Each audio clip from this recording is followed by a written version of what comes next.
준영아, 72세의 한상철 회장은 낡은 원룸 문턱에 서 있는 여자를 보고 무릎이 꺾일 뻔했습니다.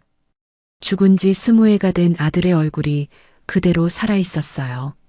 같은 눈매, 같은 코, 같은 입술의 곡선까지 마치 시간을 거슬러 아들이 여자가 되어 돌아온 것 같았습니다.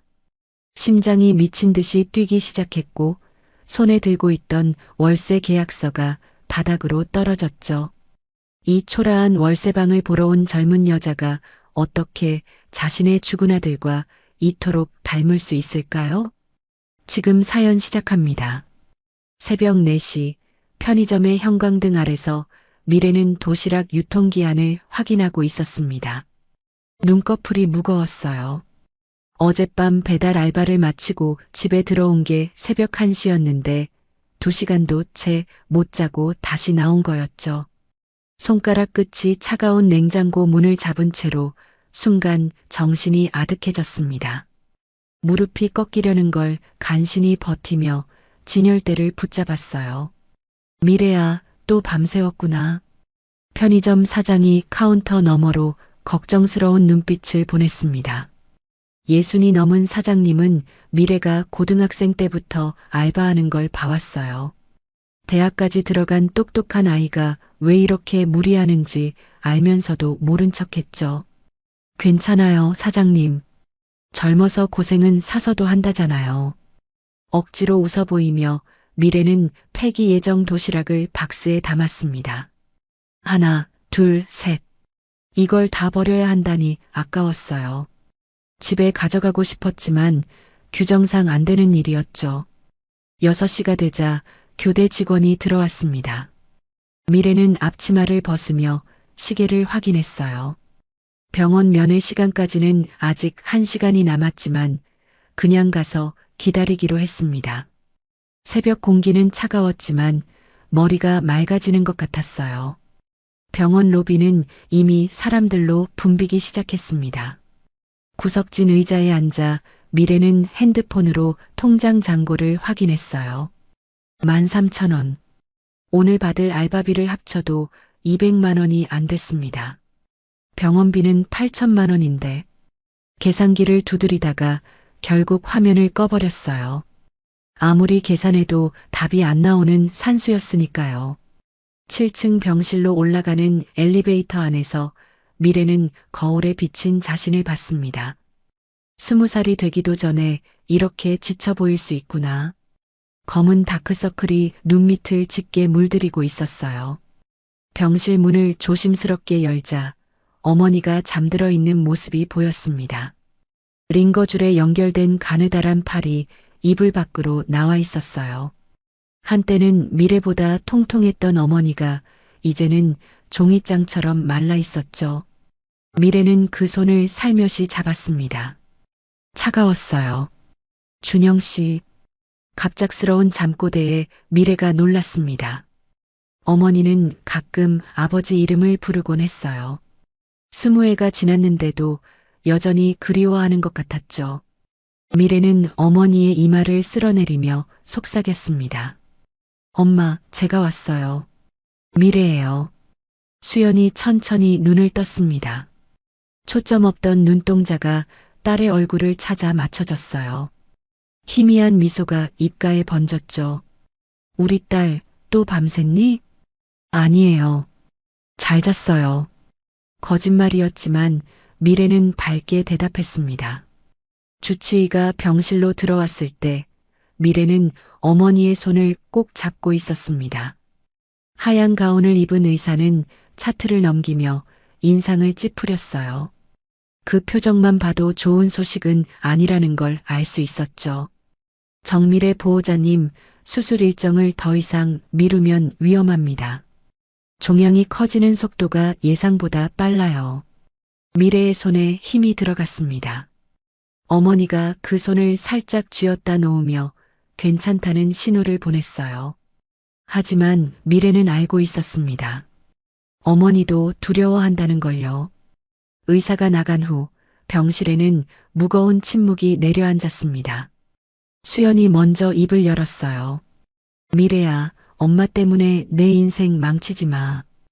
호스피스로 가도 돼. 그 말에 미래는 고개를 세차게 저었습니다. 눈물이 차올랐지만 꾹 참았어요. 어머니 앞에서 울면 안 됐으니까요. 무슨 소리예요? 수술하면 나을 수 있다는데 왜 포기해요?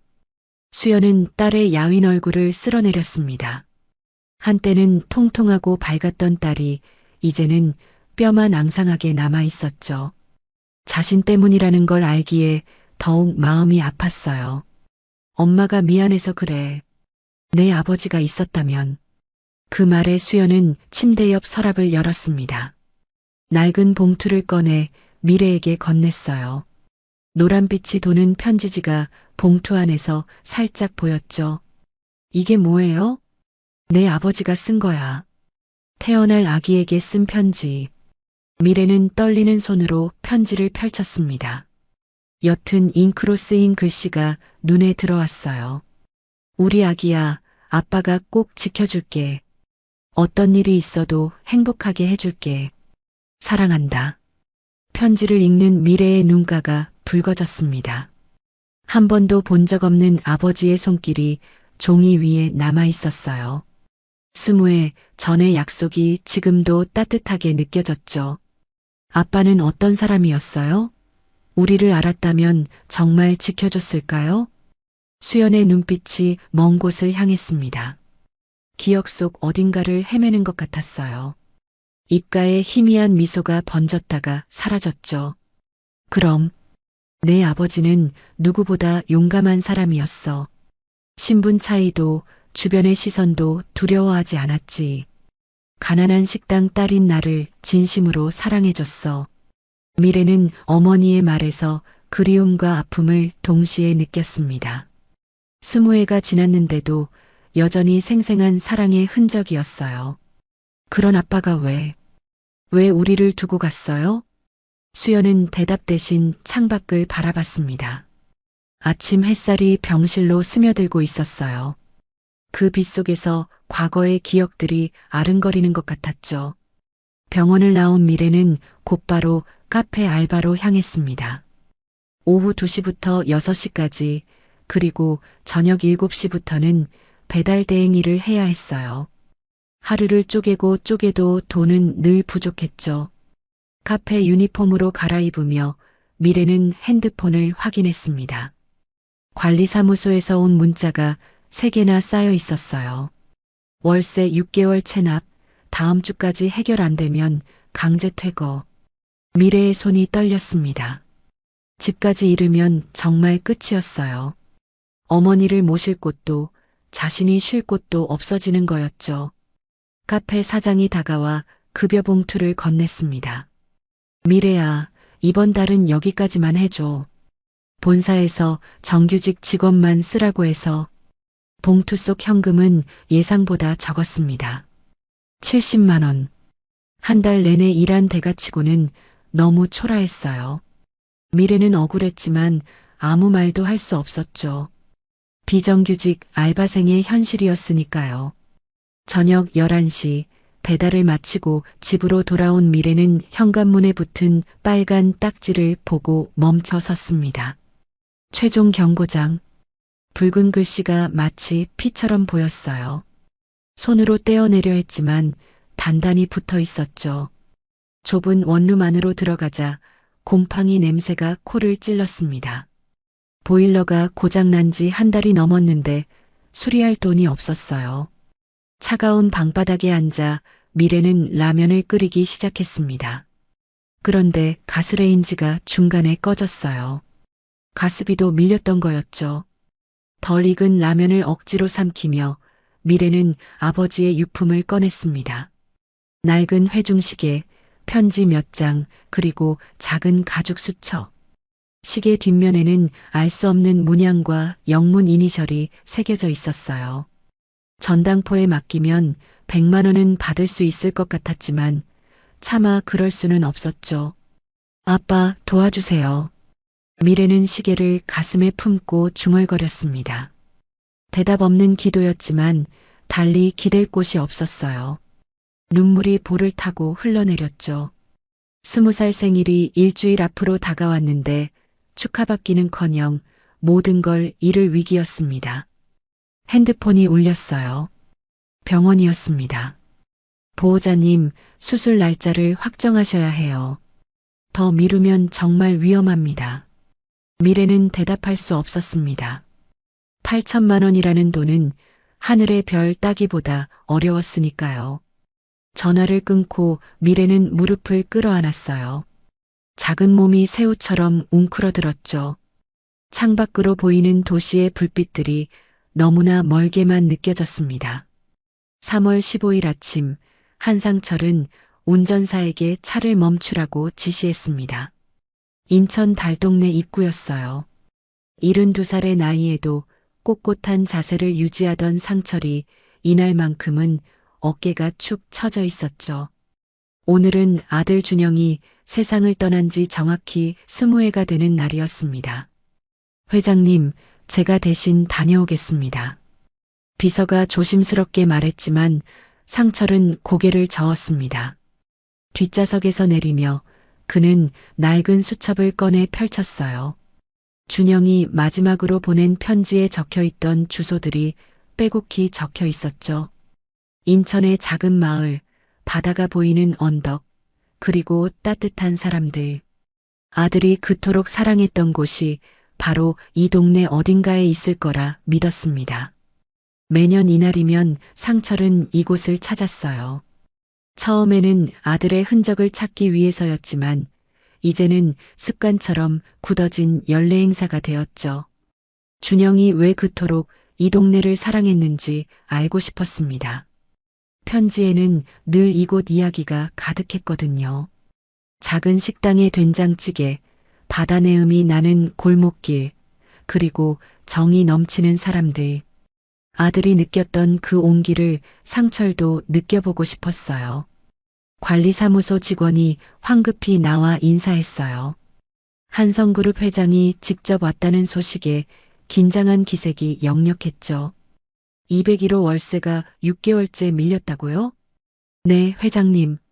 젊은 여자애가 혼자 사는데 형편이 많이 어려운 것 같습니다. 오늘 안에 조치하라고 하셨잖아요. 상철은 천천히 계단을 올랐습니다. 가파른 계단에 숨이 차올랐어요. 가슴을 쓸어내리며 약을 꺼내 먹었죠. 심장이 좋지 않아 늘 약을 가지고 다녔지만 오늘따라 유독 답답했습니다.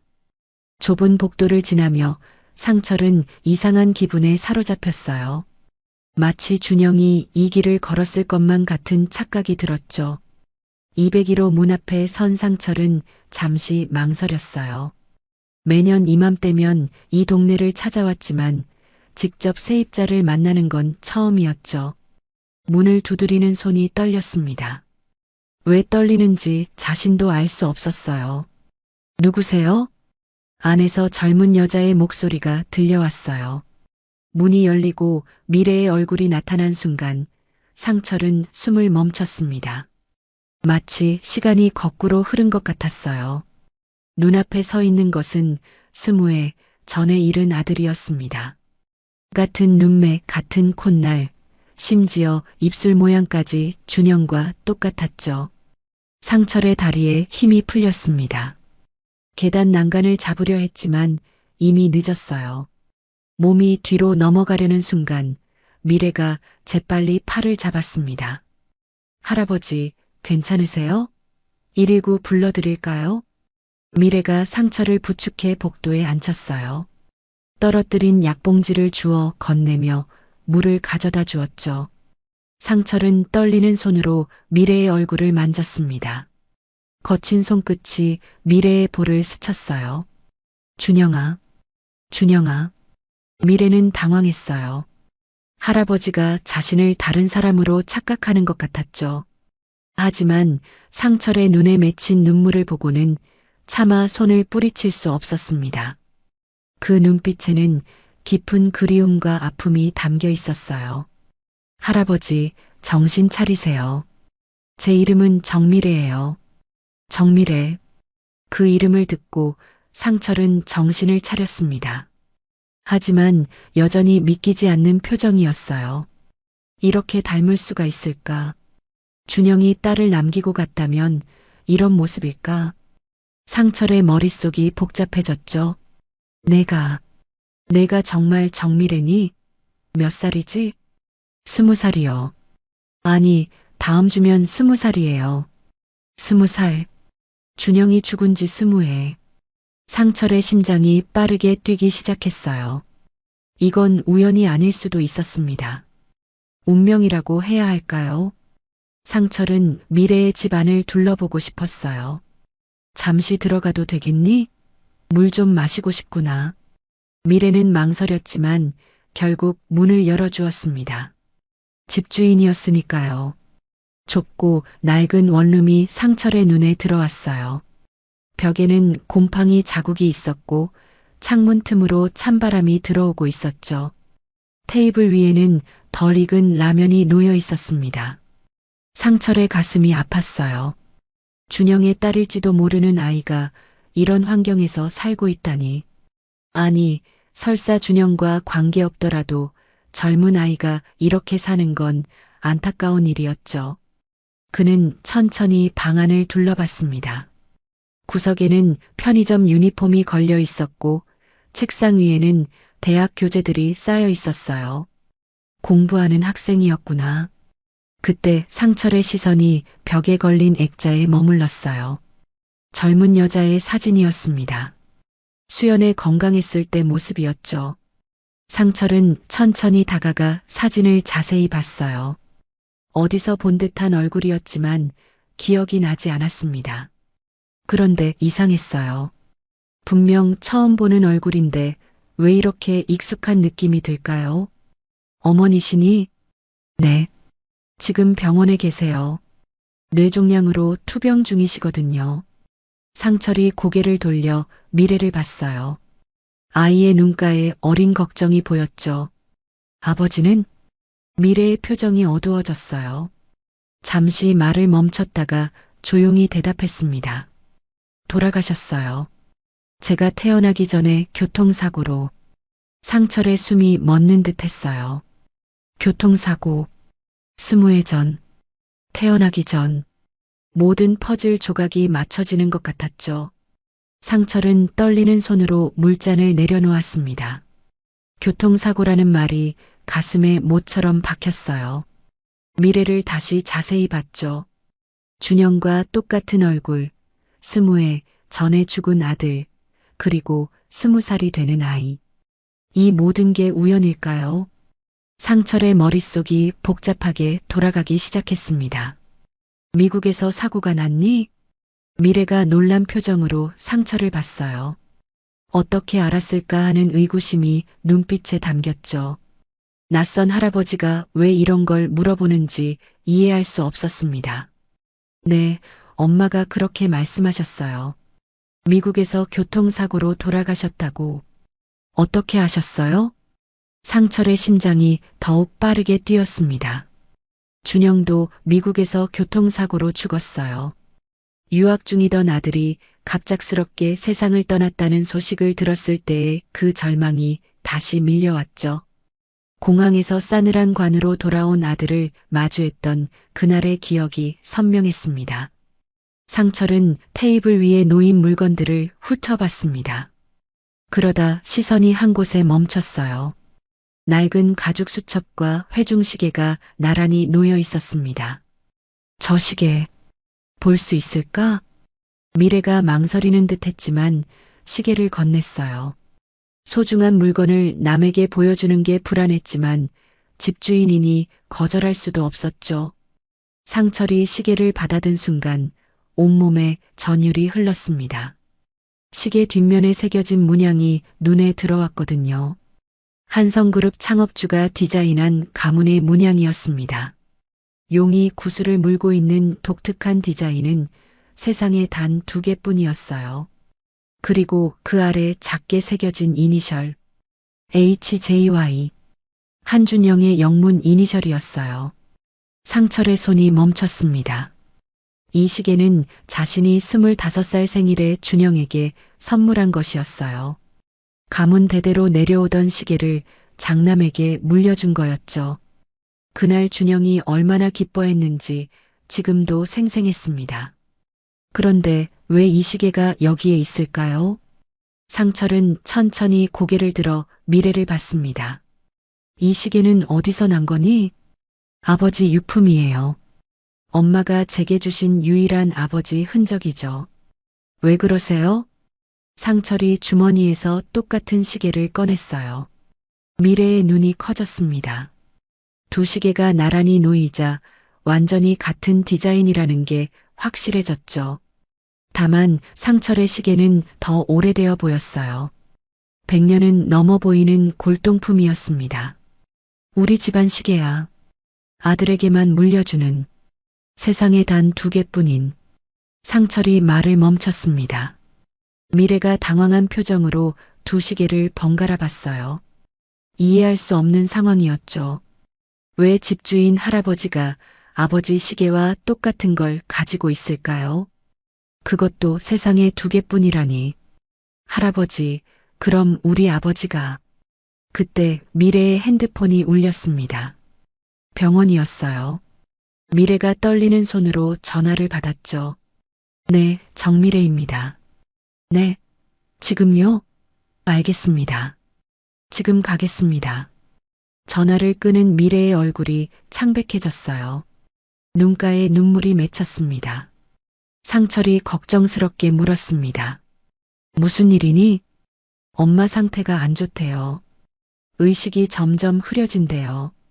당장 와보래요. 미래가 황급히 일어섰습니다. 가방을 챙기는 손이 떨렸어요. 시계를 주머니에 넣으려다 떨어뜨렸고 다시 주워 담았죠. 상철도 따라 일어났습니다. 내가 데려다 주겠다. 차가 있어. 평소 같으면 거절했겠지만 지금은 그럴 여유가 없었어요. 버스를 타면 1시간은 걸릴 텐데 엄마를 못 보고 떠나보낼까봐 두려웠거든요. 미래는 고개를 끄덕이고 밖으로 뛰어나갔습니다. 상철이 뒤따라가며 비서에게 전화했어요. 차를 정문으로 돌려. 병원에 가야겠다. 서둘러. 검은색 제네시스가 골목 입구에서 기다리고 있었습니다. 차 안에서 미래는 불안에 떨고 있었어요. 손을 꼭 쥐고 있는 모습이 안쓰러웠죠. 손톱이 손바닥에 박힐 정도로 세게 쥐고 있었습니다. 상철이 조심스럽게 물었습니다. 어머니가 많이 편찮으신가? 뇌종양이에요. 3기 말기래요. 수술을 해야 하는데. 미래가 말을 잇지 못했어요. 돈 이야기를 꺼내기가 부끄러웠던 거였죠. 8천만 원이라는 돈은 하늘의 별 따기였으니까요. 하지만 상철은 이미 짐작하고 있었습니다. 6개월째 월세를 못 낸 아이가 수술비를 감당할 리 없었으니까요. 병원에 도착하자 미래가 먼저 뛰어내렸습니다. 상철도 서둘러 따라갔어요. 왜인지 모르게 불안했습니다. 그 아이의 어머니를 만나면 뭔가 알게 될 것 같았거든요. 준영과 이 아이의 연결고리를 찾을 수 있을지도 모른다는 예감이 들었습니다. 엘리베이터가 7층에서 멈췄어요. 미래가 복도를 달려가는 뒷모습을 보며 상철은 생각했습니다. 저 아이가 정말 준영의 딸이라면 자신은 지금까지 뭘 하고 있었던 걸까요? 20해 동안 손녀가 이렇게 힘들게 살아왔는데 전혀 몰랐다는 게 가능한 일일까요? 병실 앞에서 의사가 미래를 기다리고 있었습니다. 심각한 표정이었어요. 보호자님, 어머니 의식이 혼미해지셨어요. 수술을 더 이상 미루면 위험합니다. 오늘 내로 결정하셔야 해요. 미래의 다리가 흔들렸습니다. 상철이 재빨리 팔을 잡아 부축했어요.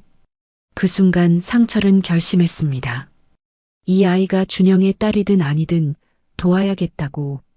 아니, 도와야만 한다고. 병실 문이 열리고 상철은 수연의 얼굴을 보았습니다. 그리고 그 순간 뭔가 기억 속에서 번쩍이는 게 있었어요. 어디선가 본 듯한 얼굴. 아니, 분명히 본 적이 있는 얼굴이었습니다. 병실 안은 소독약 냄새가 진하게 배어 있었습니다. 수연은 침대에 누워 있었지만 의식이 흐릿했어요. 얼굴이 몇 달 전보다 훨씬 더 야위어 있었죠.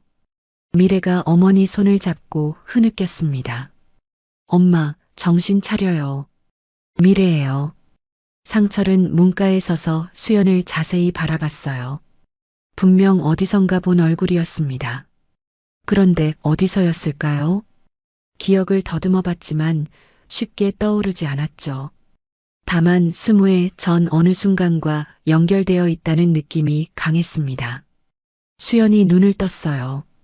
초점 없던 눈동자가 미래를 찾아 맞춰졌습니다. 그리고 미래 뒤에 서 있는 상철을 보는 순간 수연의 눈이 크게 떠졌어요. 마치 유령을 본 것처럼 놀란 표정이었죠. 아, 아버님? 그 한마디에 병실안 공기가 얼어붙었습니다.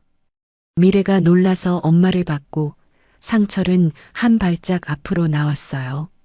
수연이 자신을 아버님이라고 부른 거였습니다.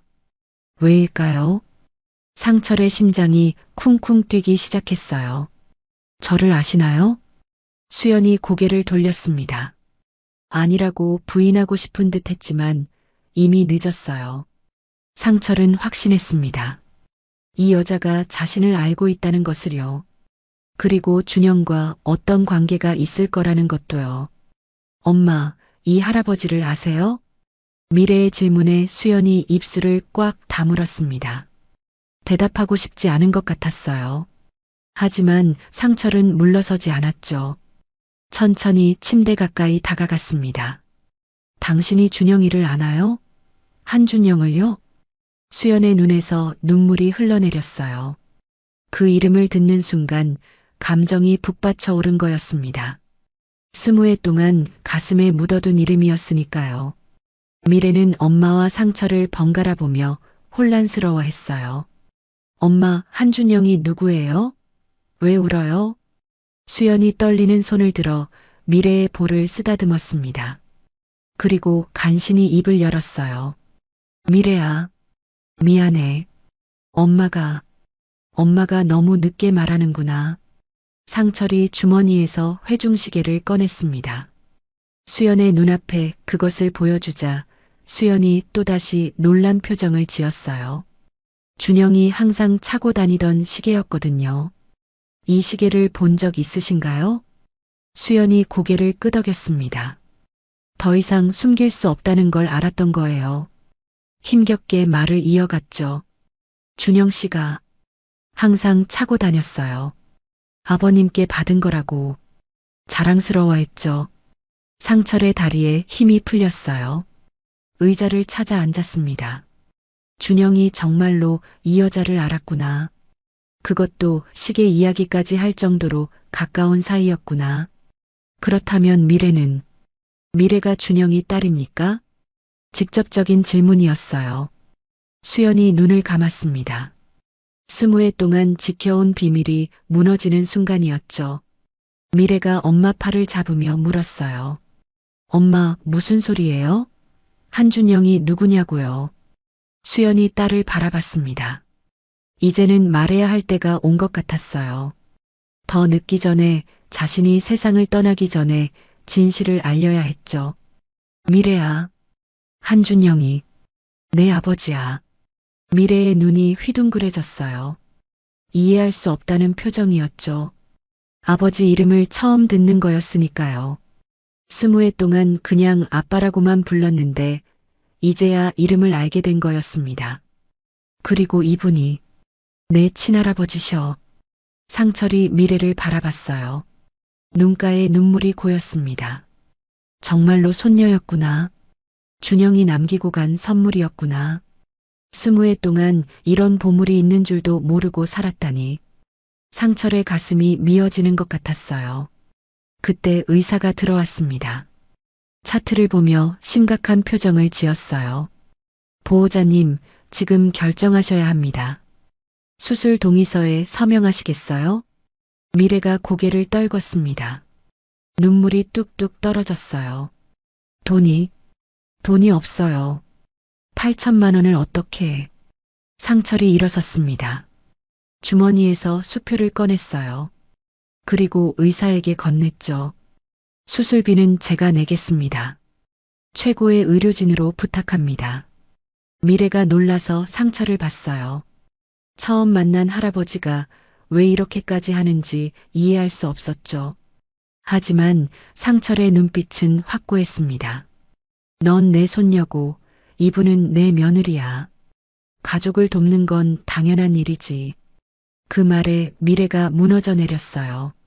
20해 동안 혼자였는데 이제야 가족이 생긴 거였습니다. 상철이 미래를 안아주었어요.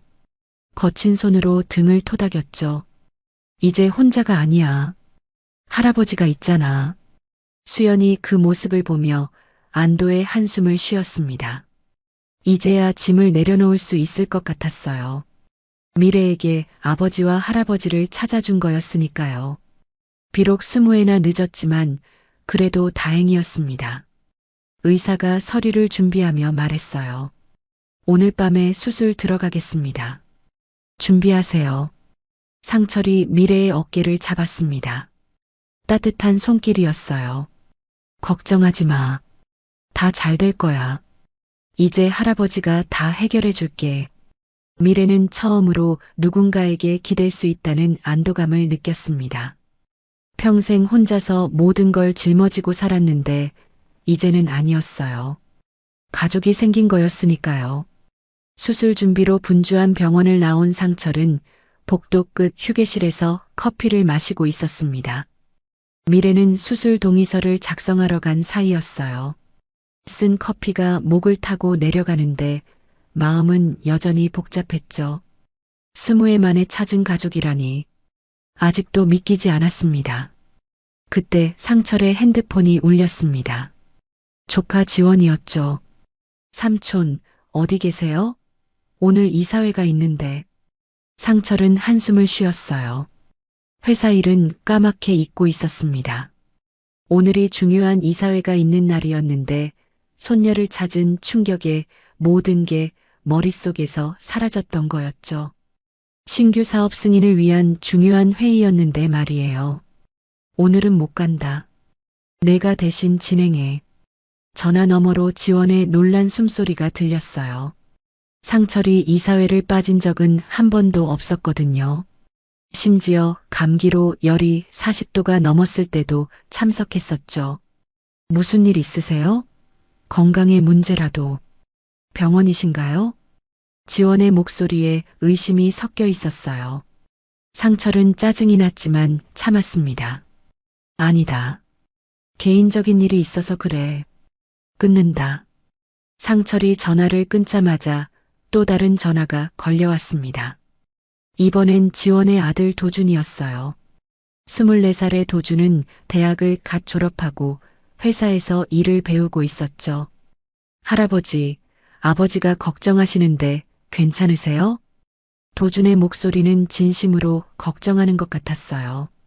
지원과 달리 도준은 상철을 진심으로 아끼는 조카 손자였거든요. 어릴 때부터 할아버지를 따랐고 회사보다는 사람을 중요시하는 아이였죠. 상철의 마음이 조금 누그러졌습니다. 도준아, 할아버지가 오늘 중요한 일이 있어서 그래. 무슨 일이신데요? 제가 도와드릴까요? 상철은 잠시 고민했어요. 도준이라면 믿을 수 있을 것 같았습니다. 하지만 아직은 때가 아니었죠. 지원이 알면 분명 방해할 거였으니까요. 회사 지분 문제도 복잡해질 거고요. 나중에 이야기해 주마. 먼저 끊는다. 전화를 끊고 상철은 창밖을 바라봤습니다. 20회 만에 찾은 손녀와 며느리. 하지만 회사 사람들이 알면 큰 파장이 일 거였어요. 특히 후계자 자리를 노리는 지원은 가만히 있지 않을 거였죠. 준영의 지분이 미래에게 상속되면 경영권 구조가 완전히 바뀔 테니까요. 그때 누군가 상철 옆에 앉았습니다. 젊은 남자였어요. 깔끔한 차림새에 부드러운 인상이었죠. 네이비색 정장이 잘 어울리는 단정한 청년이었습니다. 상철은 처음 보는 얼굴이었지만 왠지 낯설지 않았습니다. 안녕하세요. 저는 정밀의 선배 후배입니다. 한도준이라고 해요. 상철이 깜짝 놀랐어요. 도준이 여기 있다니. 그것도 미래를 안다니. 우연이라고 하기엔 너무 이상했죠. 커피잔을 내려놓으며 도준을 자세히 봤습니다. 내가 왜 여기 있니? 도준이 멋쩍게 웃었어요. 사실 아버지 지시로 할아버지를 감시하러 왔다가 미래를 보고 놀란 거였습니다. 학교에서 몇 번 본 적이 있었거든요. 똑똑하고 성실한 선배로 유명했죠. 경영학과 수석이었는데 갑자기 휴학했다는 소문만 들었었어요. 우연히 왔다가 미래 선배를 봤어요. 선배 어머니가 편찮으시다면서요? 상철은 도준을 유심히 봤습니다. 지원의 아들이지만 도준은 아버지와 달랐어요. 순수하고 따뜻한 마음을 가진 아이였죠. 어쩌면 미래에게 좋은 친구가 되어줄 수도 있을 것 같았습니다. 그래. 오늘 수술을 하게 됐다. 도준이 진심으로 걱정하는 표정을 지었어요. 선배가 혼자서 얼마나 힘들었을까요? 학교에서도 알바 때문에 수업도 자주 빠지고 교수님들이 아까워하셨는데 그 말에 상철의 가슴이 아팠습니다. 손녀가 그렇게 힘들게 살았는데 자신은 편하게 살았으니까요. 도준이 조심스럽게 물었어요. 그런데 할아버지는 어떻게 미래 선배를 아세요? 상철이 잠시 망설였습니다. 주변을 둘러보니 사람이 없었어요. 하지만 도준이라면 비밀을 지켜줄 것 같았어요.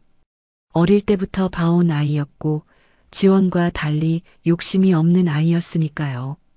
미래가 내 손녀다. 도준의 눈이 휘둥그레졌어요. 입이 떡 벌어졌죠. 커피를 마시려다 멈췄습니다. 상철이 손녀가 있다는 건 처음 듣는 이야기였으니까요. 손녀라고요? 그럼 준영 삼촌이. 그래.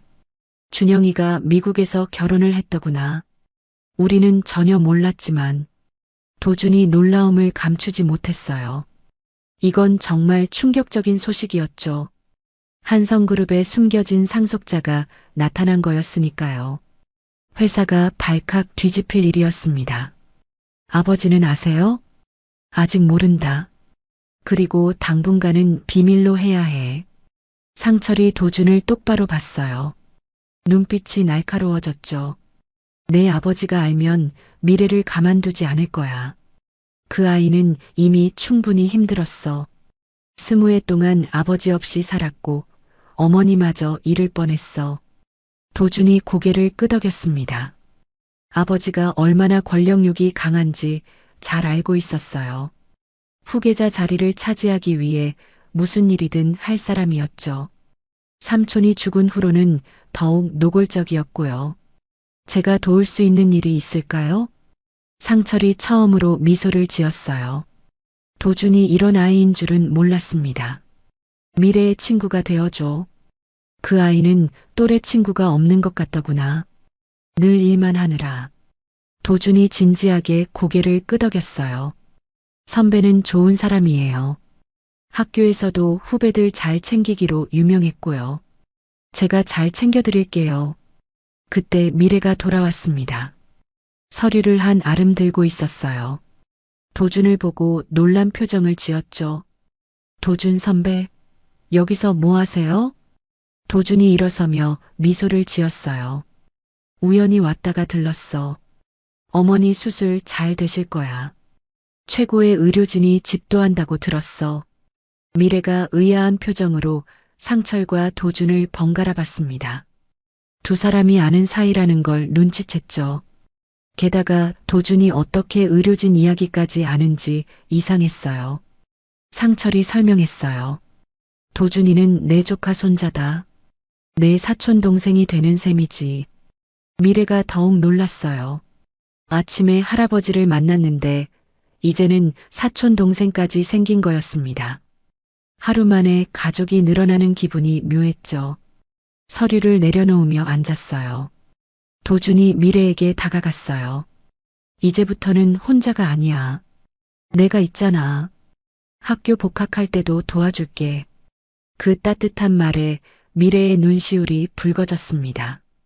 평생 혼자였는데 이제는 가족들이 하나둘씩 생기고 있었어요. 이게 꿈인지 현실인지 분간이 안 갔죠. 수술실 앞 대기실은 조용했습니다. 미래는 의자에 앉아 두 손을 꼭 쥐고 있었어요. 수연이 수술실에 들어간 지 2시간이 지났는데도 아무 소식이 없었죠. 상철은 미래 옆에 앉아 따뜻한 차를 건넸습니다. 도준도 맞은편에서 조용히 기다리고 있었어요. 괜찮을 거야. 최고 의료진이 집도하고 있으니까. 상철의 위로에도 미래는 불안을 감출 수 없었습니다. 엄마를 잃을지도 모른다는 두려움이 가슴을 짓눌렀어요. 그때 상철의 핸드폰이 울렸습니다. 지원이었죠. 상철은 복도로 나가 전화를 받았어요. 삼촌, 지금 어디 계신지 알았습니다. 병원이시군요. 지원의 목소리에는 의심이 가득했습니다. 누군가를 시켜 조사한 게 분명했어요. 상철이 인상을 찌푸렸습니다. 그래서 이사회에서 난리 났습니다. 회장님이 갑자기 안 오셔서 주주들이 불안해하고 있어요. 신규 사업 승인도 보류됐고요. 상철은 한숨을 쉬었습니다. 회사 일도 중요하지만 지금은 손녀가 우선이었어요. 20회 만에 찾은 가족을 또 잃을 수는 없었죠. 내일 출근한다. 그때까지 내가 알아서 해. 삼촌, 도대체 누구 때문에 병원에? 상철이 전화를 끊어버렸습니다. 지원의 의심이 점점 커지는 게 느껴졌어요. 조만간 미래의 존재를 알게 될 텐데 그 전에 대비책을 세워야 했습니다. 돌아오니 도준이 미래에게 뭔가 보여주고 있었습니다. 학교 사진이었어요. 미래가 경영학과 수석으로 상을 받던 날 찍은 사진이었죠.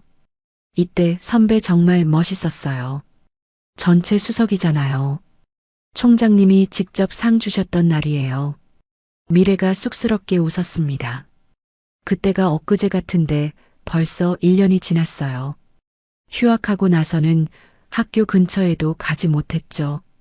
도준이 조심스럽게 물었어요.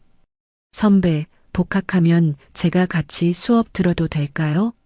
경영 전략 과목 어려워서. 미래가 놀란 표정을 지었습니다. 도준은 이미 졸업했는데 무슨 소리인지 이해가 안 갔어요. 선배는 졸업하셨잖아요. 대학원 진학했어요. 경영학 석사 과정이요. 선배도 같이 하면 좋을 텐데. 상철이 그 모습을 흐뭇하게 바라봤습니다. 도준이 미래를 진심으로 챙기려는 게 보였어요. 지원과는 정말 다른 아이였죠. 준영이 살아있었다면 도준 같은 아들이었을까 하는 생각도 들었습니다. 그때 수술실 불이 꺼졌습니다. 문이 열리고 의사가 나왔어요. 마스크를 벗으며 지친 표정을 지었지만 입가에는 미소가 있었습니다. 수술은 성공적이었습니다. 종양을 완전히 제거했어요. 미래가 무릎을 꿇고 주저앉았습니다. 안도의 눈물이 쏟아졌어요. 다리에 힘이 풀려서 서 있을 수가 없었죠. 상철이 미래를 일으켜 세우며 꼭 안아주었습니다. 도준도 미래의 어깨를 토닉였어요. 다행이야. 정말 다행이야. 의사가 설명을 이어갔습니다. 앞으로 회복 과정이 중요합니다. 3개월 정도는 절대 안정이 필요해요. 재발 방지를 위한 방사선 치료도 병행해야 하고요. 상철이 고개를 끄덕였습니다. 무엇이든 최선을 다할 생각이었어요. 최고의 병실로 옮겨주세요. 간병인도 붙이고요. 비용은 신경 쓰지 마시고. 미래가 상처를 봤어요. 이미 수술비도 내주셨는데 병실비까지 부담시킬 수는 없었죠. 할아버지, 이미 너무 많은 도움을. 무슨 소리야? 가족인데 당연한 거지. 준영이가 살아있었다면 당연히 했을 일이야. 그 말에 미래는 또 눈물이 났습니다. 가족이라는 단어가 이렇게 따뜻한 줄 처음 알았어요. 평생 혼자였던 시간이 거짓말처럼 느껴졌죠. 회복실로 옮겨진 수연을 보러 갔을 때 그녀는 아직 마취에서 깨어나지 못했습니다. 창백한 얼굴이지만 평화로워 보였어요. 머리에는 붕대가 둘러져 있었고 각종 기계가 생명 신호를 체크하고 있었죠. 미래가 어머니 손을 잡았습니다. 엄마, 이제 괜찮아. 할아버지가 우릴 찾아주셨어. 상철도 수연을 바라보며 복잡한 심경이었습니다. 준영이 사랑했던 여자. 20해 동안 혼자 아이를 키운 며느리. 얼마나 힘들었을까요? 가난과 병마와 싸우면서도 미래를 이렇게 훌륭하게 키워낸 거였습니다. 수연 씨, 이제는 혼자가 아니에요. 우리가 가족이니까. 상철이 수연의 손을 살짝 잡았다가 놓았습니다. 차가운 손이었지만 살아있다는 게 느껴졌어요. 도준이 조용히 말했습니다. 할아버지, 아버지한테 연락 또 올 거예요. 뭐라고 하실 건가요? 상철이 단호하게 대답했습니다. 시간을 좀 벌어야겠다. 미래가 안정될 때까지는 비밀로 해야 해. 하지만 그들은 몰랐습니다. 지원이 이미 병원에 사람을 보내 조사를 시작했다는 것을요. 그리고 미래의 정체를 곧 알아낼 거라는 것도요. 수술 다음 날 아침 수연이 의식을 회복했습니다. 미래는 밤새 병실을 지키고 있었어요. 의자에 앉아 꾸벅꾸벅 졸다가 어머니의 미세한 움직임에 벌떡 일어났죠. 어머니가 눈을 뜨는 순간 미래는 그 손을 꼭 잡았습니다.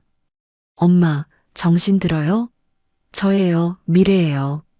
수연의 초점 없던 눈동자가 천천히 딸을 찾았어요. 입술이 미세하게 움직였지만 소리는 나오지 않았죠.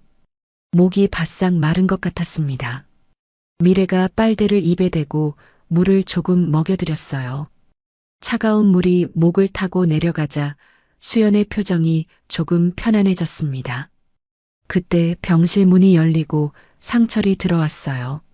손에는 과일 바구니와 꽃다발이 들려 있었죠. 그 뒤로 도준도 따라 들어왔습니다. 수연이 상철을 보는 순간 눈가에 눈물이 고였습니다. 떨리는 손을 들어 올리려 했지만 힘이 없었어요. 붕대를 감은 머리가 무거워서 고개도 제대로 돌리지 못했죠. 상철이 다가가 그 손을 살며시 잡았습니다. 수연 씨, 이제 괜찮아요. 수술도 잘 됐고 회복만 하면 됩니다. 수연이 간신히 입을 열었어요. 목소리가 갈라져 나왔지만 분명히 들렸습니다. 아버님, 준영 씨가 보고 싶어요. 꿈에서 봤어요. 그 말에 상철의 눈시울이 붉어졌어요. 준영을 그리워하는 며느리의 마음이 고스란히 전해졌거든요.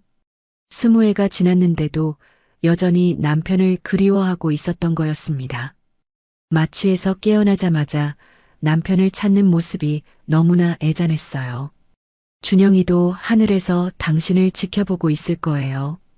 미래를 이렇게 잘 키워줘서 고맙습니다. 수연이 고개를 살짝 저었어요. 미안하다는 표정이었죠. 눈물이 베개를 적셨습니다. 아버님께 연락을 했어야 했는데 겁이 났어요. 혹시 미래를 빼앗길까봐. 재벌가에서 가난한 엄마는 필요 없다고 할까봐. 상철이 수연의 손을 더 꼭 잡았습니다. 이해한다는 눈빛이었어요. 그 두려움이 얼마나 컸을지 짐작이 갔습니다. 이해해요. 혼자서 얼마나 무서웠을까. 이제는 우리가 가족이니까 걱정하지 마세요. 미래는 내 손녀고 당신은 내 며느리예요. 그때 병실 밖에서 소란스러운 소리가 들렸습니다. 간호사가 누군가를 맡고 있는 것 같았어요. 면회 시간이 아닙니다. 환자분이 안정을 취하셔야 해요. 나는 이 병원 의사입니다. 비키시오. 문이 벌컥 열리더니 지원이 들어왔습니다. 검은 정장을 입은 그의 표정은 사나웠어요. 그 뒤로 아내 서윤도 따라 들어왔죠. 명품 백을 든 서윤은 병실을 둘러보며 코를 찡그렸습니다. 48살의 지원은 날카로운 눈빛으로 병실을 둘러봤어요. 삼촌, 여기 계셨군요.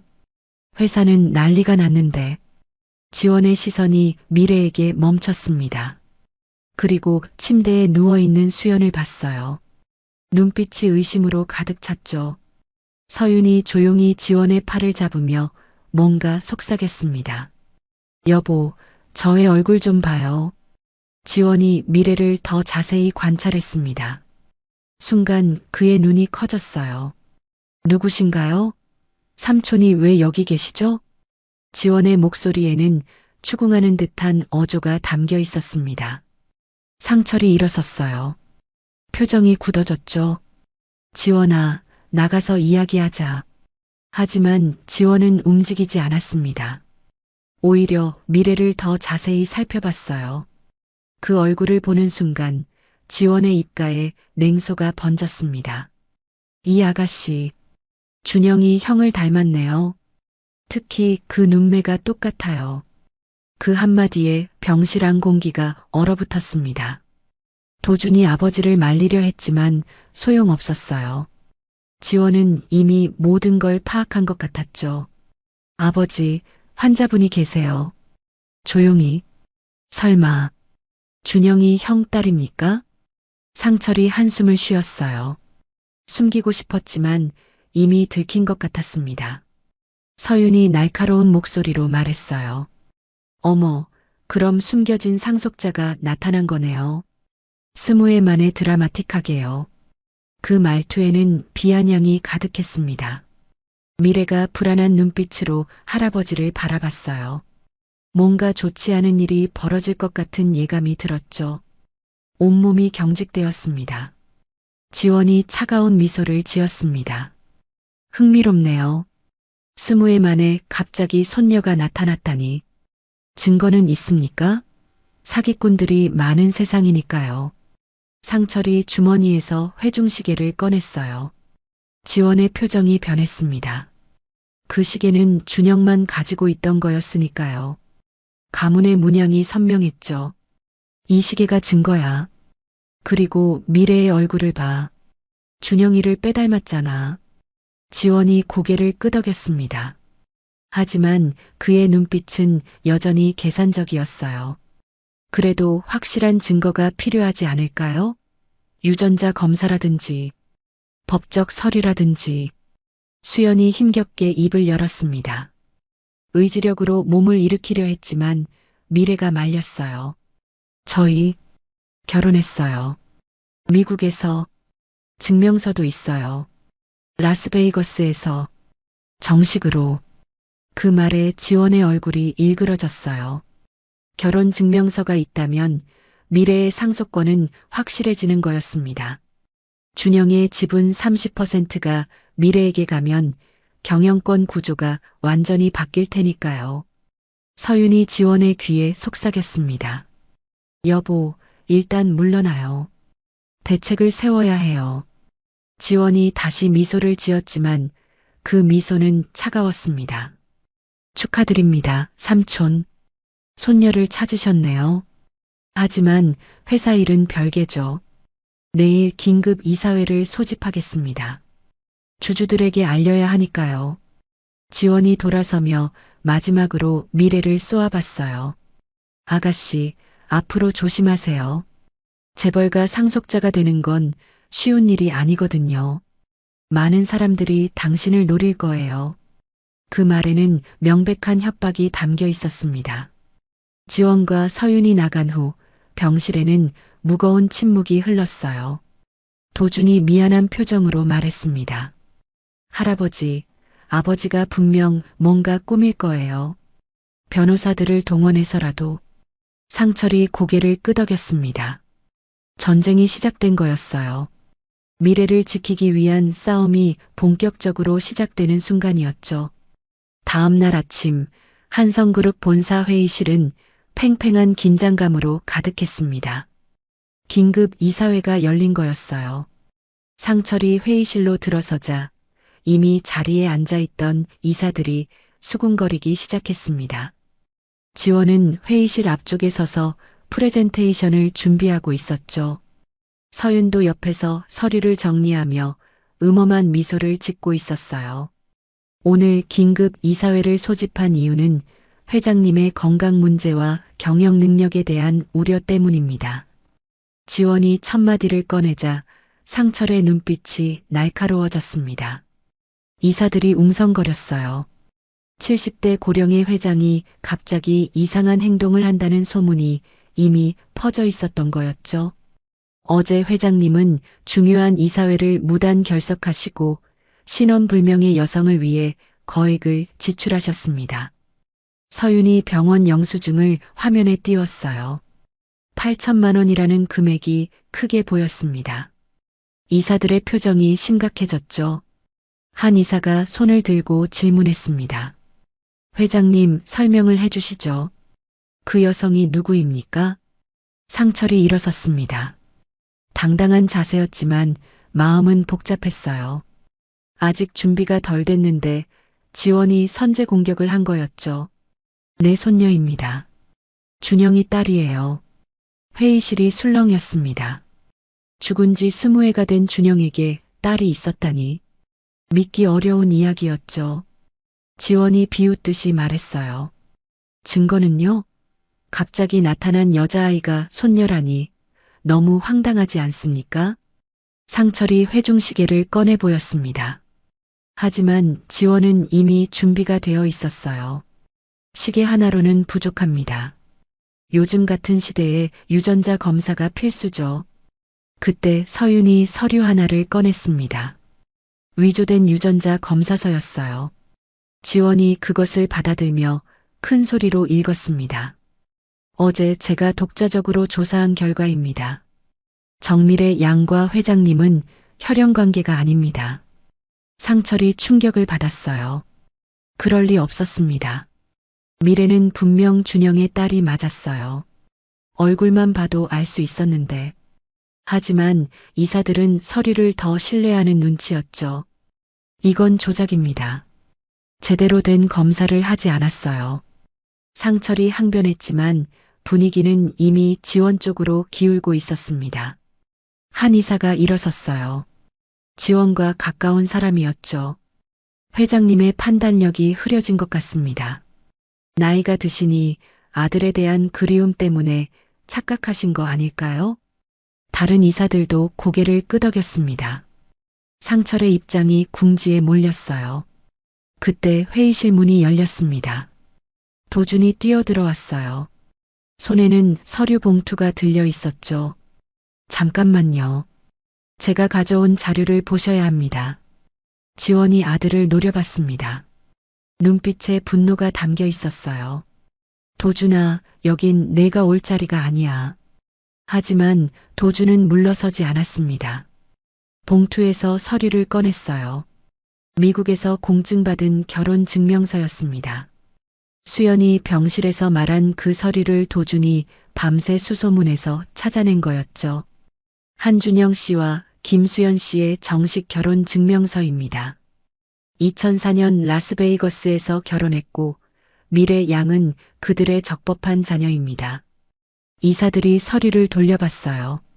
미국 정부의 공식 도장이 찍혀 있었습니다. 반박할 수 없는 증거였죠.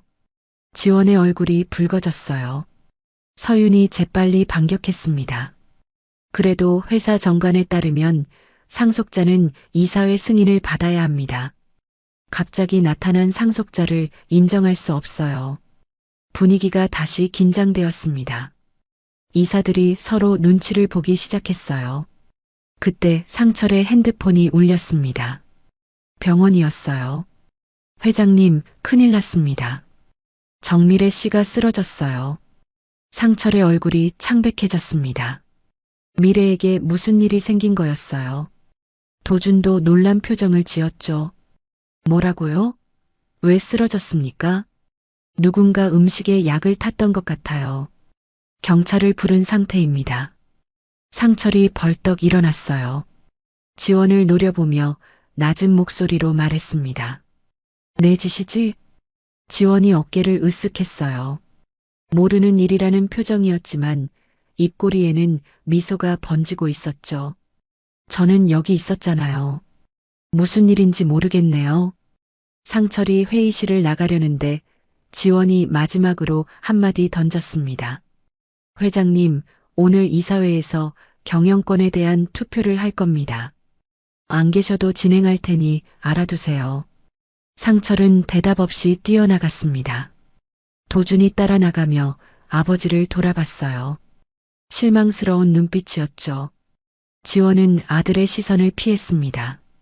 병원으로 가는 차 안에서 상철은 두려움에 떨었어요.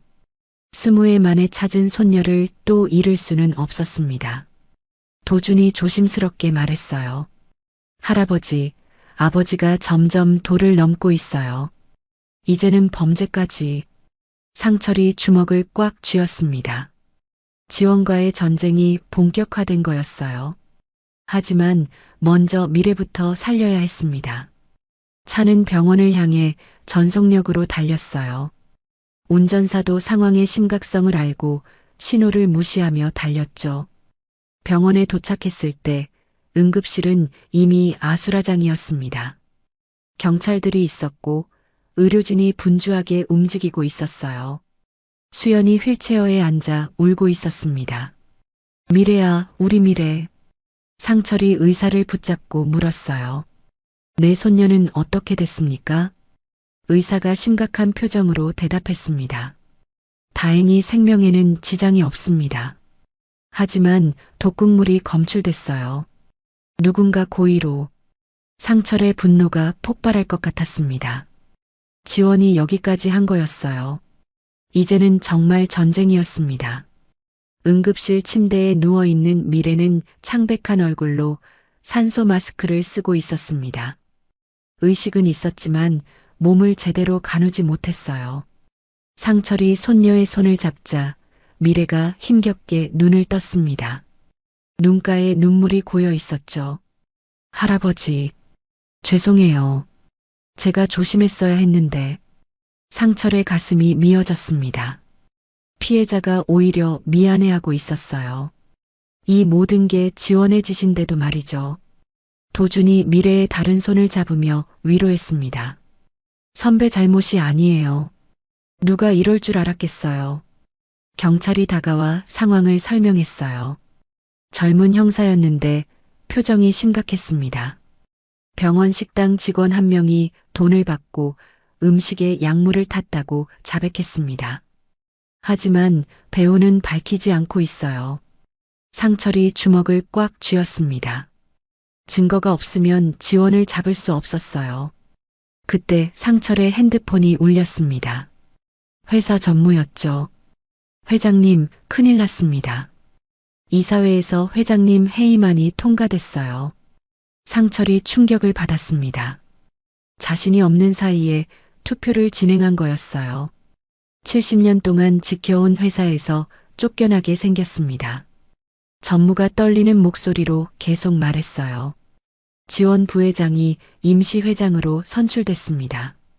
그리고 뭐요? 정밀의 양의 상속권을 인정하지 않기로 결의했습니다. 유전자 검사 결과를 근거로요. 상철이 휴대폰을 떨어뜨릴 뻔했습니다. 모든 게 한순간에 무너져 내리는 것 같았어요. 회장직도 잃고 손녀의 상속권도 빼앗긴 거였습니다. 도준이 할아버지의 표정을 보고 물었어요. 무슨 일이세요? 상철이 힘없이 의자에 주저앉았습니다. 어깨가 축 처졌어요. 72년 인생에서 이렇게 무력감을 느낀 적은 없었죠. 이사회에서 날 해임했어. 그리고 미래의 상속권도 부정했고, 미래가 놀라서 몸을 일으키려 했지만 어지러워서 다시 누웠습니다. 수연이 휠체어를 타고 들어왔어요. 아직 수술 회복 중이라 몸이 불편했지만 딸이 걱정되어 온 거였죠. 아버님, 이게 무슨... 그때 병실 문이 벌컥 열렸습니다. 지원과 서윤이 들어왔어요. 뒤로는 경호원들이 따라왔죠. 지원의 얼굴에는 승리의 미소가 번지고 있었습니다. 삼촌, 아니, 이제는 한상철 씨라고 불러야겠네요. 상철이 일어서서 지원을 노려봤습니다. 분노로 온몸이 떨렸어요. 내가 미래에게 독약을 먹인 거지? 지원이 어깨를 으쓱했어요. 증거 있어요? 함부로 모함하면 명예훼손으로 고소할 수도 있는데. 서윤이 서류를 꺼내 상철 앞에 던졌습니다. 퇴거 명령서였어요. 이제 회장도 아니시니 회사 소유 주택에서 나가셔야죠. 일주일 드릴게요. 상철의 집까지 빼앗으려는 거였습니다. 미래가 울음을 터뜨렸어요.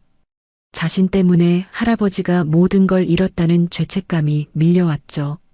할아버지, 다 제 잘못이에요. 제가 나타나지 않았으면. 상철이 미래의 머리를 쓰다듬었습니다. 따뜻한 손길이었어요. 아니야. 널 만난 건 내 인생 최고의 선물이야. 지원이 비웃듯이 말했어요. 감동적이네요. 하지만 현실은 냉혹하죠. 이제 당신들은 아무것도 아니에요. 도준이 아버지를 막아섰습니다. 눈빛이 단호했어요. 아버지, 이건 너무하세요. 할아버지는 평생 회사를 위해 헌신하셨어요. 지원이 아들을 차갑게 바라봤습니다. 넌 누구 편이니? 혈육도 구분 못하는 거야? 도준이 고개를 저었어요. 전 진실의 편입니다. 미래 선배는 진짜 준영 삼촌 딸이 맞아요. 그 말에 지원의 얼굴이 불그락푸르락했습니다. 아들마저 자신을 배신하는 것 같았어요. 서윤이 도준의 팔을 잡아 끌었습니다. 도준아, 정신 차려. 우리가 가족이야. 하지만 도준은 팔을 뿌리쳤어요. 그리고 주머니에서 무언가를 꺼냈습니다. 작은 녹음기였어요. 아버지가 병원 직원에게 돈을 주며 지시하는 걸 녹음했습니다. 모두가 충격에 빠졌습니다. 지원의 얼굴이 하얗게 질렸어요. 자신의 아들이 자기를 배신할 줄은 몰랐던 거였죠. 내가 내 친아버지를. 도준의 눈에서 눈물이 흘렀습니다. 하지만 목소리는 단호했어요. 아버지가 먼저 선을 넘으셨어요. 이건 범죄입니다. 지원이 도준에게 달려들려 했지만 경찰이 막았습니다. 형사가 녹음기를 받아들었어요. 한지원 씨, 조사가 필요할 것 같습니다. 같이 가시죠. 지원이 발버둥 쳤지만 소용없었습니다. 서윤도 당황한 표정으로 남편을 따라갔어요. 병실에는 상철과 미래, 수연, 도준만 남았습니다. 상철이 도준을 바라봤어요. 고마움과 안타까움이 동시에 느껴졌죠. 도준아, 내 아버지인데. 도준이 쓸쓸하게 웃었습니다. 할아버지와 미래, 선배가 진짜 가족이에요. 전 그걸 지키고 싶었을 뿐입니다. 미래가 도준의 손을 잡았어요. 따뜻한 위로였죠. 하지만 상황은 여전히 암울했습니다. 회사도 잃고 집도 잃고 모든 걸 잃은 상태였으니까요. 지원이 경찰에 연행된 지 사흘이 지났습니다. 상철은 낡은 모텔방에 앉아 창밖을 바라보고 있었어요. 회사 소유 저택에서 쫓겨난 후 당장 갈 곳이 없어 이곳에 머물고 있었죠. 평생 부유하게 살았던 그에게는 낯선 경험이었습니다. 곰팡이 냄새가 나는 벽지를 보며 미래가 살았던 원룸이 떠올랐어요. 그때는 이해하지 못했던 가난의 무게를 이제야 실감하고 있었죠. 침대 시트에는 누런 얼룩이 있었고 욕실 수도꼭지에서는 녹물이 나왔습니다. 하루 숙박비 3만 원짜리 모텔이 이제 그의 유일한 거처였어요. 통장에 남은 돈은 200만 원이 전부였습니다. 평생 돈을 세어본 적 없던 그가 이제는 매일 계산기를 두드리고 있었죠. 미래와 수연은 병원에서 퇴원했지만 갈 곳이 없어 도준의 작은 오피스텔에 임시로 머물고 있었습니다. 15평 남짓한 공간에 세 사람이 지내기는 비좁았어요. 상철은 손녀에게 짐이 되고 싶지 않아 따로 지내고 있었죠. 핸드폰이 울렸습니다. 도준이었어요. 할아버지, 어디 계세요? 미래 선배가 할아버지 찾고 있어요. 아침도 안 드셨다면서요. 상철은 한숨을 쉬었습니다. 모든 걸 잃은 자신의 모습을 손녀에게 보이고 싶지 않았어요. 72년 인생에서 처음 느끼는 무력감과 좌절감이 그를 짓누르고 있었죠. 회장이었을 때는 하루에도 수십 명이 찾아왔는데 이제는 아무도 연락하지 않았습니다. 괜찮다고 전해. 곧 연락할게. 전화를 끊고 상철은 탁자 위에 놓인 서류를 봤습니다. 변호사가 보낸 거였어요. 이사회 해임 결정에 대한 무효 소송을 제기할 수 있다는 내용이었지만 승소 가능성은 20%도 안 된다고 적혀 있었습니다. 지원이 이미 이사들을 포섭했으니까요. 그때 누군가 문을 두드렸습니다. 약한 노크 소리였어요. 문을 열자 미래가 서 있었습니다. 손에는 김밥 한 줄과 커피가 들려 있었고 눈가가 붓도록 울었던 흔적이 있었죠. 상철이 놀라서 물었습니다. 어떻게 여길 알았니? 도준 오빠가 알려줬어요. 할아버지, 왜 혼자 계세요? 같이 있으면 안 돼요? 미래가 좁은 방 안으로 들어왔습니다.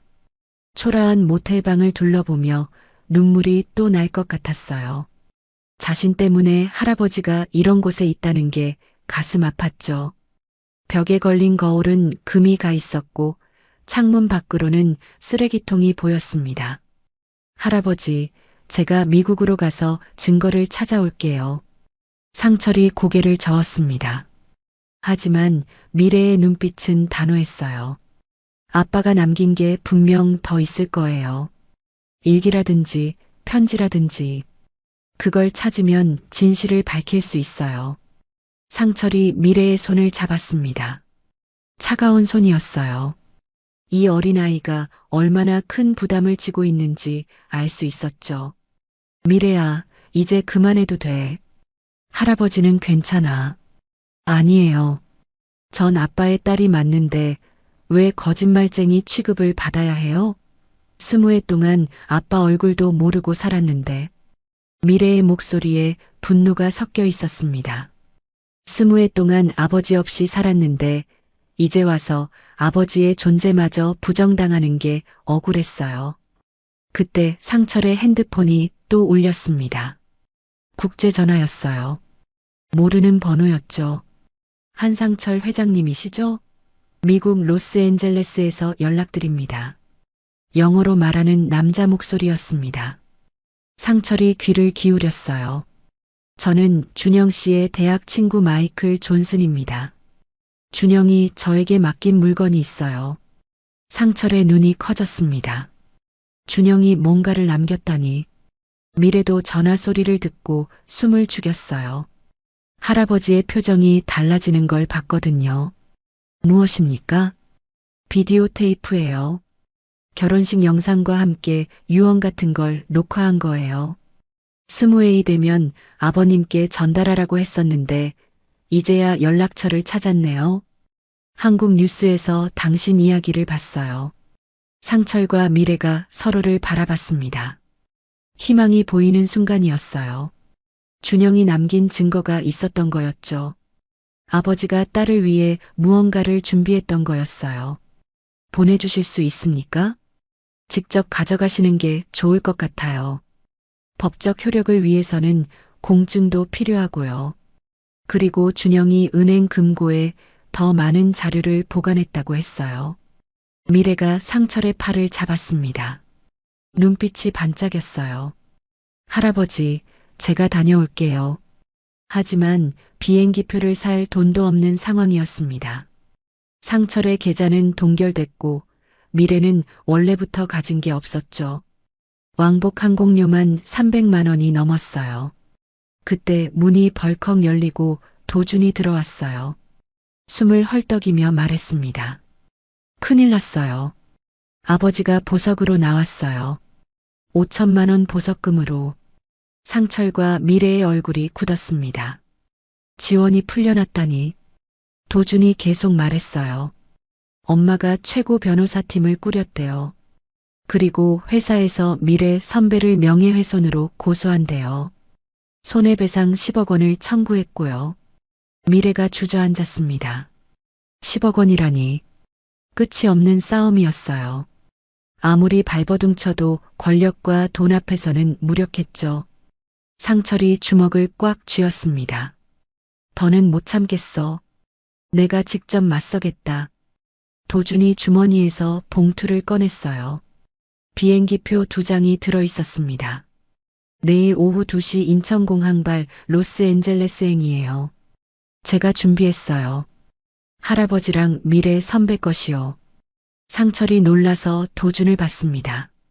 이 아이가 어떻게 이런 돈을 마련했을까요?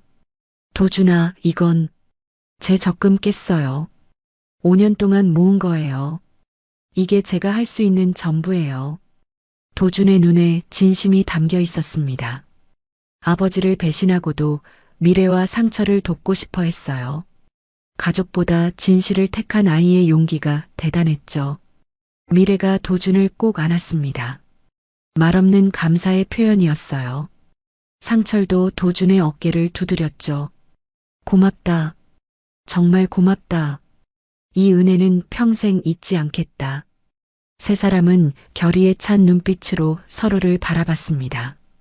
이제 마지막 싸움이 시작되는 거였어요.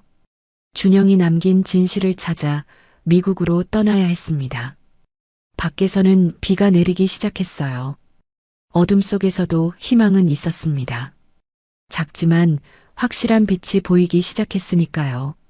로스앤젤레스 공항에 도착한 상철과 미래는 12시간의 비행에 지쳐 있었습니다. 이코노미석에서 잠도 제대로 못 자고 왔어요. 평생 비즈니스석만 타던 상철에게는 고통스러운 여행이었지만 불평 한마디 없었습니다. 미래가 더 중요했으니까요. 공항 밖으로 나오자 뜨거운 캘리포니아 햇살이 두 사람을 맞았습니다. 마이클이 보낸 주소를 들고 택시를 잡았어요. 산타모니카 근처의 작은 사무실이었죠. 택시비가 $80나 나왔습니다. 상철이 아까운 돈을 꺼내며 한숨을 쉬었어요. 마이클의 사무실은 3층 건물 꼭대기에 있었습니다. 엘리베이터도 없어서 계단을 올라가야 했어요. 상철이 숨을 헐떡이며 올라갔죠. 72세의 나이에 이런 고생은 처음이었습니다. 문을 두드리자 50대 중반의 백인 남자가 나왔어요. 마이클이었습니다. 눈가에 주름이 깊었지만 따뜻한 미소를 지었죠. 한 회장님이시군요. 그리고 이분이 미래시겠네요. 준영이랑 정말 닮았어요. 미래가 놀란 눈으로 마이클을 봤습니다. 아버지를 아는 사람을 처음 만난 거였어요. 마이클이 두 사람을 안으로 안내했습니다. 작은 사무실에는 서류가 가득했어요. 준영이 20회 전에 저를 찾아왔어요. 뭔가 안 좋은 일이 생길 것 같다면서요. 마이클이 금고에서 오래된 비디오 테이프를 꺼냈습니다. 먼지가 수북이 쌓여 있었어요. 그리고 봉인된 서류 봉투도 함께 꺼냈죠. 이걸 20회이 지나면 아버님께 전해달라고 했어요. 그리고 이 열쇠도요. 작은 은행 금고 열쇠였습니다. 번호표가 붙어 있었어요. 상철이 떨리는 손으로 비디오 테이프를 받았습니다. 여기서 볼 수 있을까요? 마이클이 오래된 비디오 플레이어를 꺼냈어요. 화면이 지직거리며 켜졌습니다. 그리고 준영의 얼굴이 나타났어요. 20회 전의 모습이었지만 미래와 놀랄 만큼 닮아 있었죠. 영상 속의 준영이 말하기 시작했습니다. 아버지, 이 영상을 보고 계신다면 제게 무슨 일이 생긴 거겠죠? 수연과 결혼했어요. 그리고 곧 아이가 태어날 예정입니다. 이름은 미래라고 지었어요. 미래가 손으로 입을 막았습니다. 눈물이 주르륵 흘러내렸어요. 처음 듣는 아버지의 목소리였으니까요. 상철도 아들의 모습에 가슴이 미어졌습니다. 회사에 이상한 일들이 일어나고 있어요. 지원 형이 뭔가를 꾸미는 것 같습니다. 만약 제게 무슨 일이 생기면 이 증거들을 확인해 주세요. 화면이 바뀌었습니다. 결혼식 영상이었어요. 라스베이거스의 작은 교회에서 수연과 준영이 서로를 바라보며 웃고 있었죠. 수연의 배가 불러 있었습니다. 임신 8개월쯤 되어 보였어요. 이제 증인 서명을 해주세요. 영상 속에서 마이클과 또 다른 친구가 결혼 증서에 서명했습니다. 법적으로 완벽한 증거였어요. 그때 준영이 카메라를 향해 말했습니다. 미래야, 아빠가 너를 많이 사랑한다. 꼭 기억해. 영상이 끝났습니다. 미래는 이미 울음을 터뜨리고 있었어요. 상철이 손녀를 꼭 안아줬습니다. 마이클이 봉투를 건넸어요. 이건 은행 금고 관련 서류예요. 다운타운 은행에 있습니다. 상철이 서류를 확인했습니다. 한성그룹 주식 증서가 들어있다고 적혀 있었어요. 준영이 보유했던 지분 15%였죠. 이걸로 미래의 상속권을 증명할 수 있었습니다. 마이클, 정말 고맙습니다. 마이클이 미래의 어깨를 두드렸어요. 준영이 좋은 친구였어요. 그가 딸을 얼마나 사랑했는지 알아요. 태어나기도 전부터요. 은행으로 가는 길, 상철과 미래는 말이 없었습니다. 감정을 추스르기 어려웠어요. 은행에 도착해서 금고를 열자 예상대로 주식 증서가 나왔습니다. 그리고 편지 한 통이 더 있었어요. 미래에게 쓴 편지였습니다. 떨리는 손으로 편지를 열었어요. 사랑하는 내 딸 미래에게. 내가 이 편지를 읽을 때쯤이면 너는 20살이 되었겠구나. 아빠가 곁에 없어서 미안해. 하지만 항상 너를 사랑하고 있단다. 할아버지를 잘 믿고 따라. 그분이 너를 지켜주실 거야. 미래가 편지를 가슴에 품었습니다. 아버지의 마지막 선물이었어요. 상철이 결의에 찬 목소리로 말했습니다. 이제 한국으로 돌아가자. 모든 걸 바로잡을 시간이야. 그때 상철의 핸드폰이 울렸습니다. 도준이었어요. 급한 목소리였죠. 할아버지, 아버지가 임시 주주총회를 소집했어요. 내일까지 안 오시면 미래 선배의 상속권을 영구 박탈한대요. 상철이 주먹을 꽉 쥐었습니다. 지원이 마지막 승부수를 던진 거였어요. 알았다. 지금 바로 공항으로 간다. 미래가 주식 증서를 꼭 쥐었습니다. 이제 진짜 싸움이 시작되는 거였어요. 두 사람은 서둘러 공항으로 향했습니다. 다시 12시간의 비행이 기다리고 있었지만 이제는 두렵지 않았어요. 진실이라는 무기를 가지고 있으니까요. 공항으로 가는 택시 안에서 미래가 할아버지 손을 잡았습니다. 할아버지, 이제 아빠가 저를 사랑했다는 걸 알았어요. 그것만으로도 충분해요. 상철이 손녀의 머리를 쓰다듬었어요. 아니야. 내 권리를 찾아줄 거야.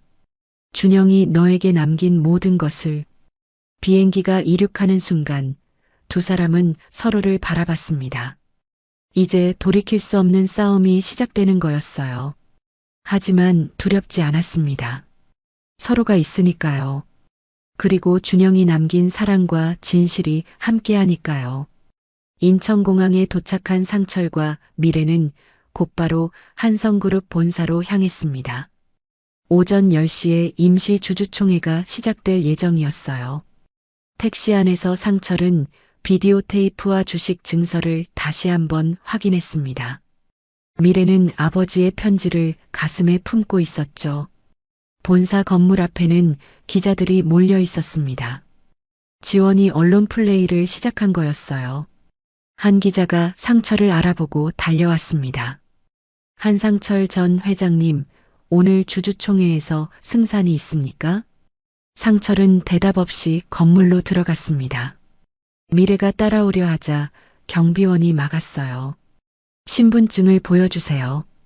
관계자만 출입 가능합니다. 그때 도준이 뛰어왔습니다. 얼굴이 상기되어 있었어요. 할아버지, 미래 선배, 제가 안내할게요.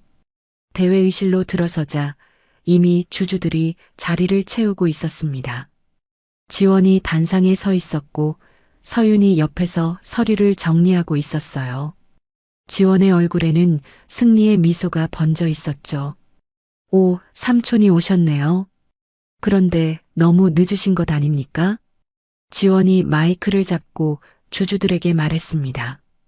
오늘 안건은 간단합니다. 정미래 씨의 상속권 인정 여부입니다. 이미 유전자 검사 결과는 나왔고요. 그때 상철이 손을 들었어요. 잠시만요. 저희가 가져온 증거를 먼저 보여드리겠습니다. 상철이 비디오 테이프를 꺼냈습니다. 회의실 스크린에 준영의 영상이 나타났어요. 주주들이 술렁이기 시작했죠. 스무의 전 준영의 목소리가 회의실에 울려 퍼졌습니다. 아버지, 이 영상을 보고 계신다면 제게 무슨 일이 생긴 거겠죠? 지원의 얼굴이 창백해졌습니다. 이런 증거가 있을 줄은 몰랐던 거였어요. 결혼식 영상이 나오자 주주들이 더욱 집중했습니다. 수연과 준영의 행복한 모습, 그리고 증인들의 서명까지 완벽했어요. 미래가 일어나서 주식 증서를 들어보였습니다.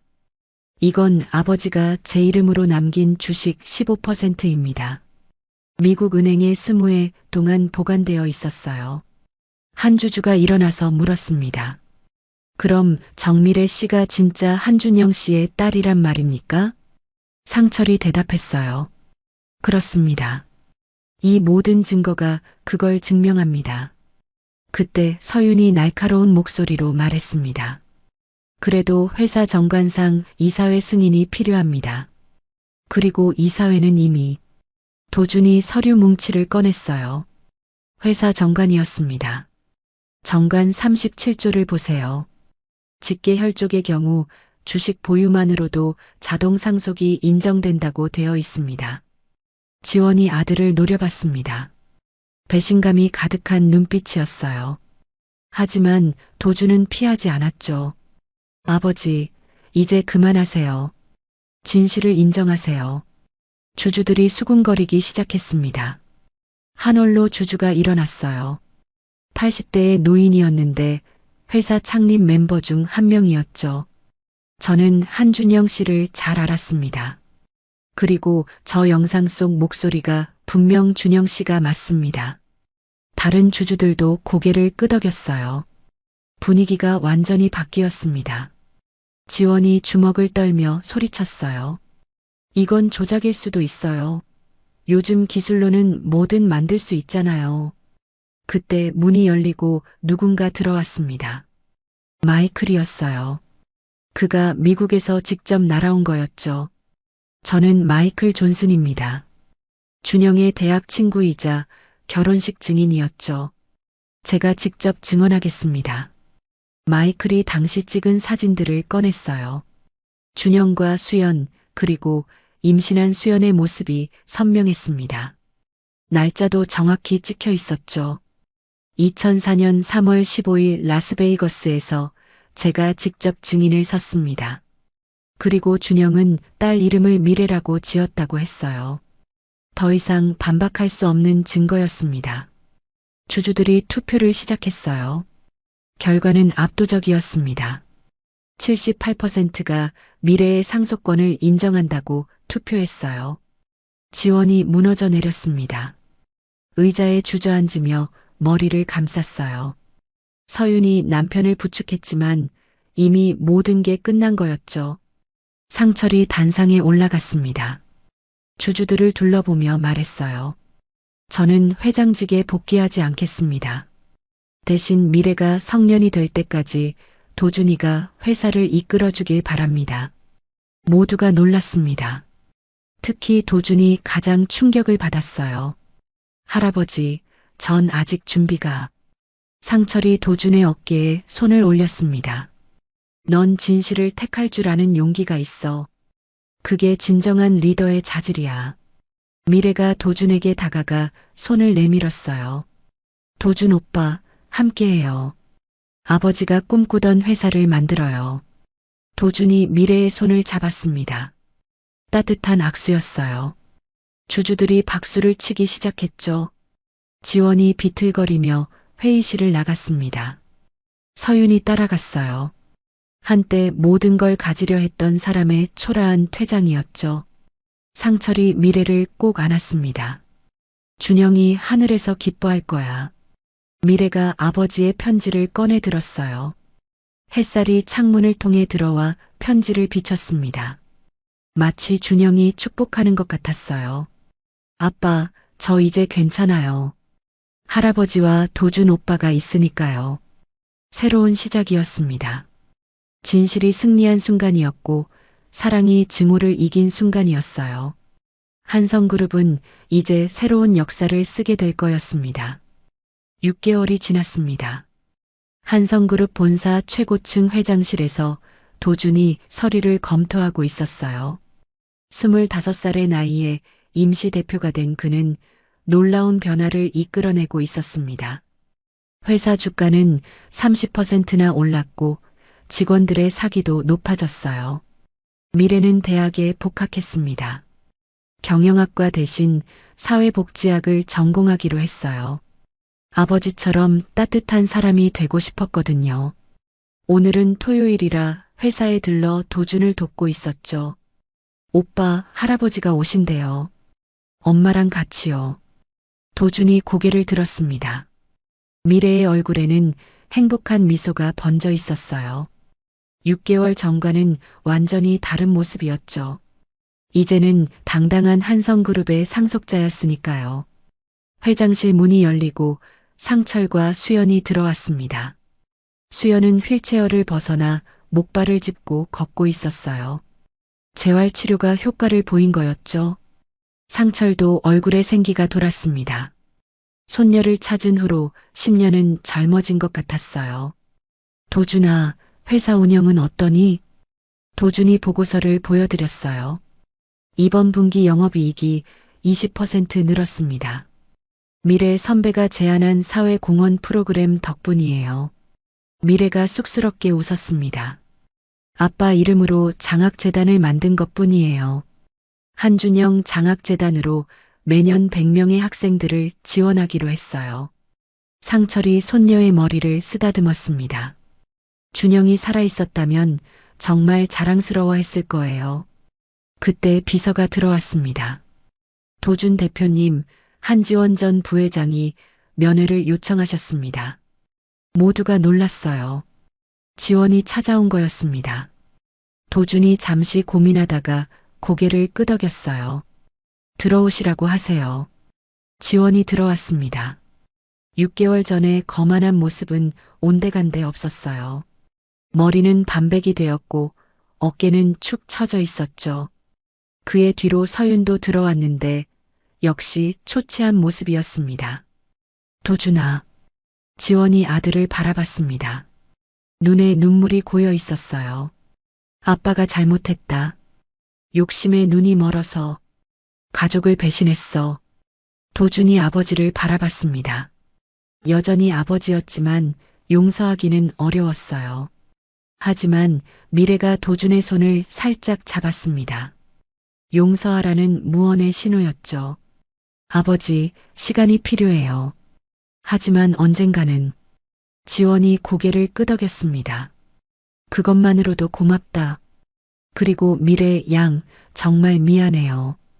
당신 아버지는 좋은 사람이었어요. 내가 질투했을 뿐이에요. 미래가 조용히 대답했습니다.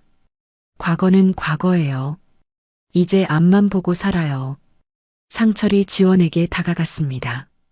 조카를 바라보는 눈빛에 연민이 담겨 있었어요. 지원아, 넌 능력이 있어. 다시 시작해. 작은 회사라도 차려서 정직하게 살아. 지원이 깊이 고개를 숙였습니다.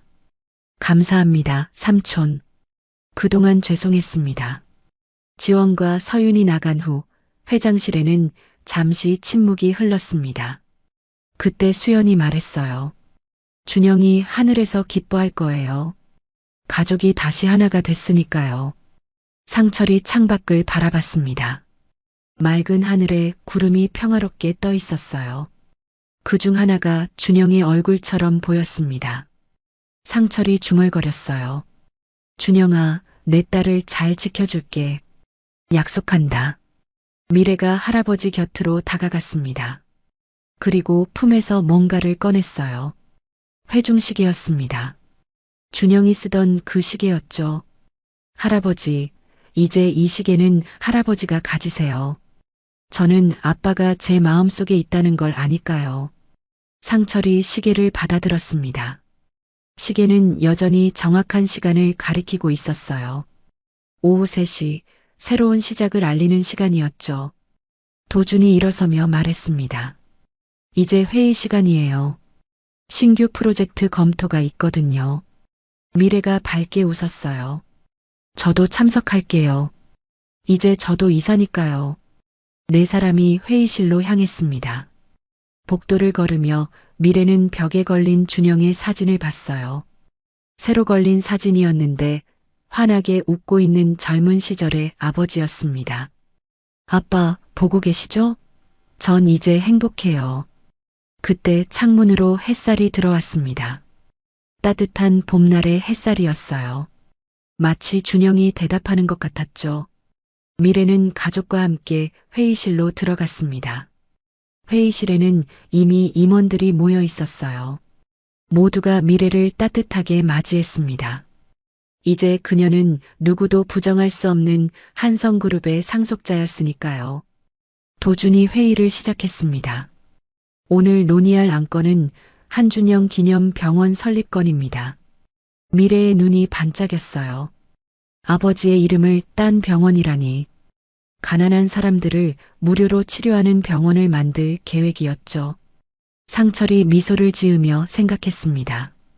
한 남자가 홀로 찾아와 도움을 청했던 그날, 그것이 이 모든 이야기의 시작이었어요. 낯선 방문자는 잃어버린 가족을 되찾게 해주었고 차가웠던 집안의 따뜻함을 가져다 주었습니다. 창밖으로 벚꽃이 흩날리고 있었어요. 새로운 계절의 시작이었습니다.